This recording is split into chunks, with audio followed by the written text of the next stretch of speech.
Hi all, welcome back to click. ഈ വീഡിയോയിൽ നമ്മൾ സെറ്റ് തിയറിയിലെ remaining concepts like multi sets discuss ചെയ്യുന്നുണ്ട്, ദെൻ ഫങ്ഷൻസ് ഡിസ്കസ് ചെയ്യുന്നുണ്ട്. So first multi set. ആദ്യം തന്നെ നമുക്ക് അതിന്റെ ഡെഫിനിഷൻ പറഞ്ഞുകൊണ്ട് ആരംഭിക്കാം. വേറൊന്നുമല്ല, it's an unordered collection of elements which can appear more than one time in the given set. ഒരു കളക്ഷൻ ഓഫ് ഒബ്ജക്ട്സ്, ആ കളക്ഷനകത്ത് എലമെന്റ്സ് എന്ത് ചെയ്യാൻ പറ്റും? Multiple times, more than once appear ചെയ്യുന്നുണ്ടെങ്കിൽ നമുക്ക് അതിനെ മൾട്ടി സെറ്റ് എന്ന് പറയാം.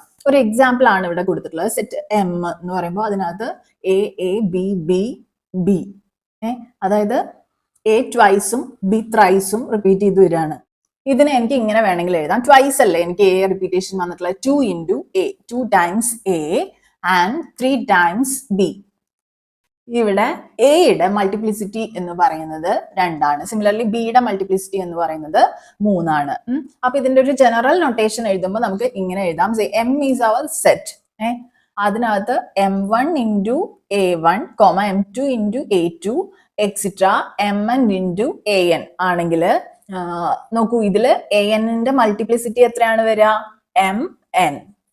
ഓക്കെ, ഈ ഒരു കോൺസെപ്റ്റ് ജസ്റ്റ് ഒന്ന് ഓർത്ത് വെക്കുക.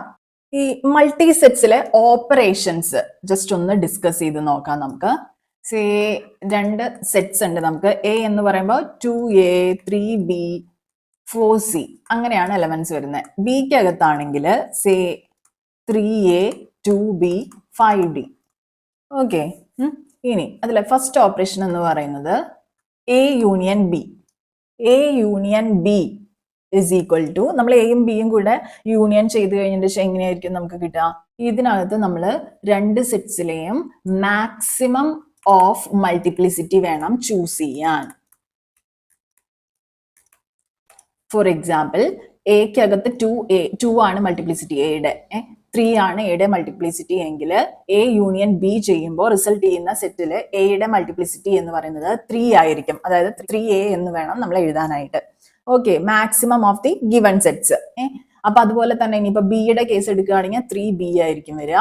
സിയുടെ കേസ് എടുക്കുകയാണെങ്കിൽ 4c, ദെൻ 5d. ഡി എക്കകത്തില്ല, ബിക്കകത്ത് മാത്രമേ ഉള്ളൂ. സോ മാക്സിമം എന്ന് പറയുമ്പോൾ 5d. ഓക്കെ, ഇൻ കേസ് നമ്മുടെ അടുത്ത് ചോദിക്കുകയാണ് ഇതിന്റെ കാർഡിനാലിറ്റി എത്രയാണ്, എ യൂണിയൻ ബിയുടെ കാർഡിനാലിറ്റി. കാർഡിനാലിറ്റി എന്ന് പറയുമ്പോൾ നമുക്ക് ഇങ്ങനെ എഴുതിക്കൂടെ? എ യൂണിയൻ ബി എന്ന് പറഞ്ഞു കഴിഞ്ഞിട്ട് വെച്ചാൽ 3a's ഉണ്ട്, 3b's ഉണ്ട്, 4c's ഉണ്ട് ആൻഡ് 5d's ഉണ്ട് അല്ലെ? സോ ഇതെല്ലാം കൂടെ സമ്മപ്പ് ചെയ്ത് കഴിഞ്ഞിട്ട് വെച്ചാൽ നമുക്ക് 15 ആണ് ആൻസർ കിട്ടുക. That is the cardinality of A union B.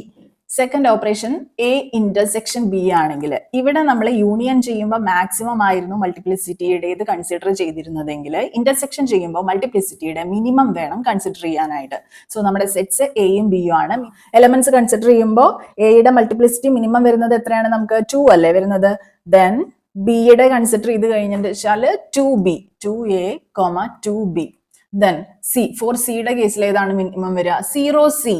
Actually ഈ ബിക്ക് അകത്ത് സി എന്ന് പറയുന്ന എലമെന്റ് പ്രസന്റ് അല്ല അല്ലെ? So it's 0c. മൾട്ടിപ്ലിസിറ്റി 0 ആയി വരുന്നു അല്ലെ? ഡിയുടെ കേസിലും എന്ത് തന്നെയായിരിക്കും? 0d ആയിരിക്കും നമുക്ക് വരുന്നുണ്ടായിരിക്കാം. Okay, hope you got the point. ഇത് നമുക്ക് ഇങ്ങനെ എഴുതാം, 2a, 2b. ഇനി തേർഡ് ഓപ്പറേഷൻ എന്ന് പറയുന്നത് എ മൈനസ് ബി. ഡിഫറൻസ് ആണ് കാണുന്നത്. അപ്പൊ നമുക്ക് ഇങ്ങനെ ചെയ്യാം. 2a, a മൈനസ് ബി ആണ്. 2a minus 3a, 3b minus 2b, 4c minus 0c, 0d minus 5d. ഇത് ചെയ്ത് കഴിയുമ്പോൾ നമുക്ക് എത്ര കിട്ടുന്നത്? Minus A, B, 4c, minus 5d. ഇങ്ങനെയാണ് നമുക്ക് കിട്ടുന്നത്. പക്ഷേ there is one point you have to remember. Multiplicity can never be negative. So ഇതിനകത്ത് -a വരുന്നതും -5d എന്ന് വരുന്നതും ഇത് രണ്ടും നമുക്ക് ഇൻവാലിഡ് ആണ് എന്ന് പറയാം. So the final result of a minus b is equal to b, 4c only.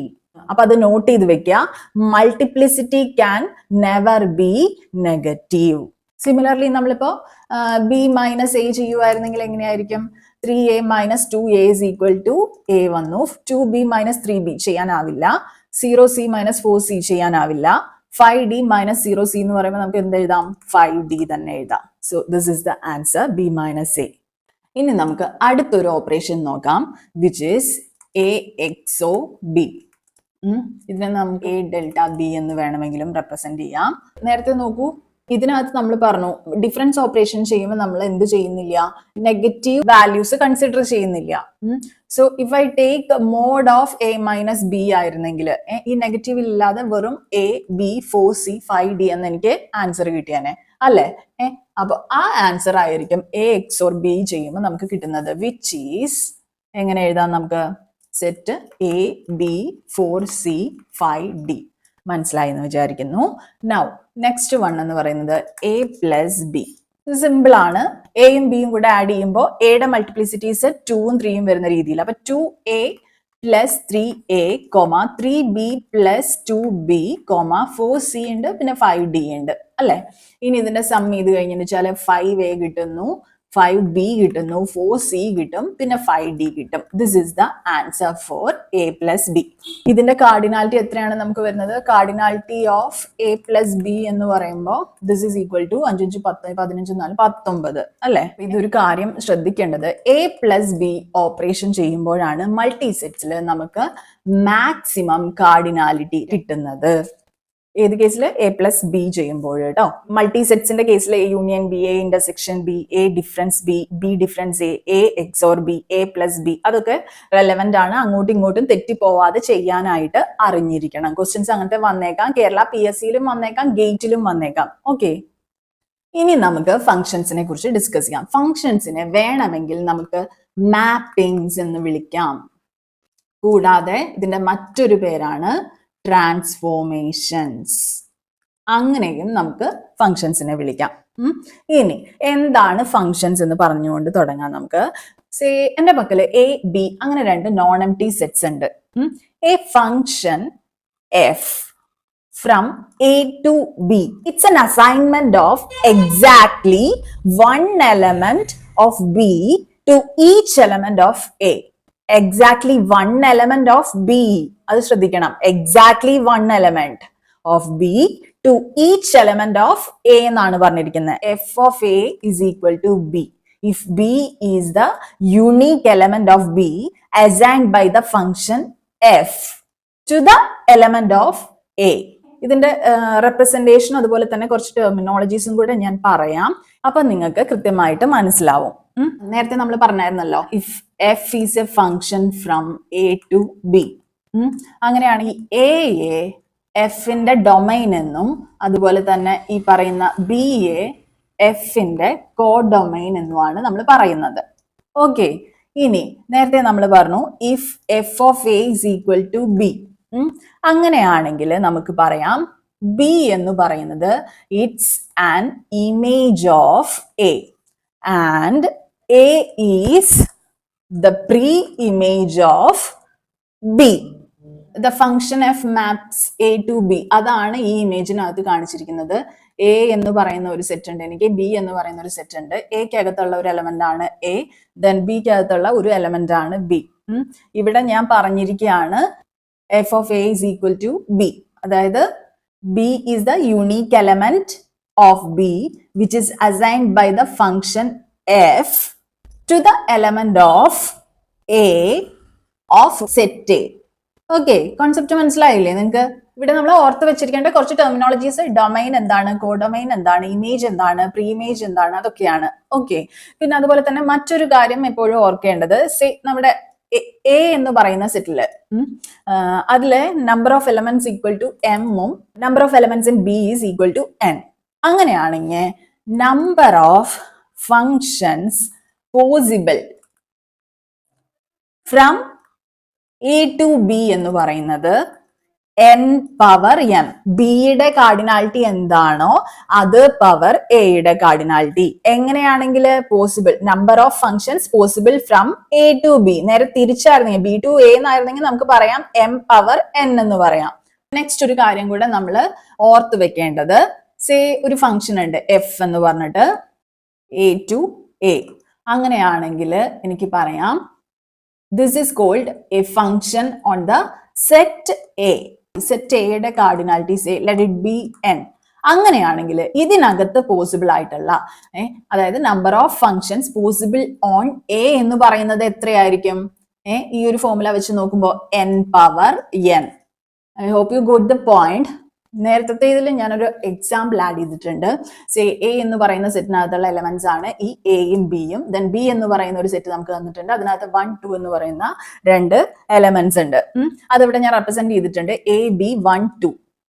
നമ്മുടെ ഡെഫിനിഷൻ പ്രകാരം എന്തായിരിക്കണം ഒരു ഫംഗ്ഷൻ എന്ന് പറയുമ്പോൾ? Function F from A to B എന്ന് പറയുന്നത് assignment of exactly 1 element of B to each element of A.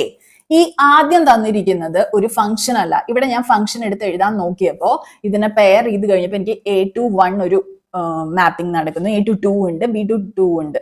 അതായത് ഈ 1 എന്ന് പറയുന്ന ബിക്കകത്ത് വരുന്ന എലമെന്റിന് തന്നെ 2 ഇമേജസ് ആണ് വരുന്നത്. ഇമേജസ് എന്താണെന്നുള്ളത് നമ്മൾ പറഞ്ഞായിരുന്നു. അതായത് if F of A equal to B ആണെങ്കിൽ നമുക്ക് പറയാം B is the image of A എന്ന് പറയാം. ഇതില് ഈ 1 എന്ന് പറയുന്നതിന്റെ ഇമേജ് 2 എണ്ണമാണ് വരുന്നത്. So we cannot consider this as a function. But coming to the second example, see this ഈ 1 എന്ന് പറയുന്ന എലമെന്റ് തന്നെ, അതായത് ബിക്കകത്തുള്ള 1 എലമെന്റ് എക്കകത്തുള്ള ഓരോ എലമെന്റിലേക്കും അസൈൻമെന്റ് നടക്കുന്നുണ്ട്. അതായത് A function F from A to B is an assignment of exactly 1 element of B to each element of A. Okay, so we can say that this is a valid function. അപ്പൊ ഈ video നമ്മൾ ഇവിടെ wind up ചെയ്യാണ്. ഇനി ഇതിന്റെ continuation ആയിട്ട് വരുന്ന types of ഫംഗ്ഷൻസും composite ഫംഗ്ഷൻസും എല്ലാം നമ്മൾ അടുത്ത വീഡിയോയിൽ ഡിസ്കസ് ചെയ്യുന്നുണ്ടായിരിക്കും. അപ്പൊ വീഡിയോ ഇഷ്ടമായെങ്കിൽ ലൈക്ക് ചെയ്യുക. എന്തെങ്കിലും സംശയങ്ങൾ ഉണ്ടെങ്കിൽ കമന്റ് ബോക്സിൽ ചോദിക്കുക. ചാനൽ ഇതുവരെയും സബ്സ്ക്രൈബ് ചെയ്യാത്ത കുട്ടികൾ ഉണ്ടെങ്കിൽ പ്ലീസ് ഡു സബ്സ്ക്രൈബ്. അപ്പോ പുതിയൊരു വീഡിയോ ആയിട്ട് വീണ്ടും കാണാം. Signing off, your study partner Click. Stay focused on what really matters.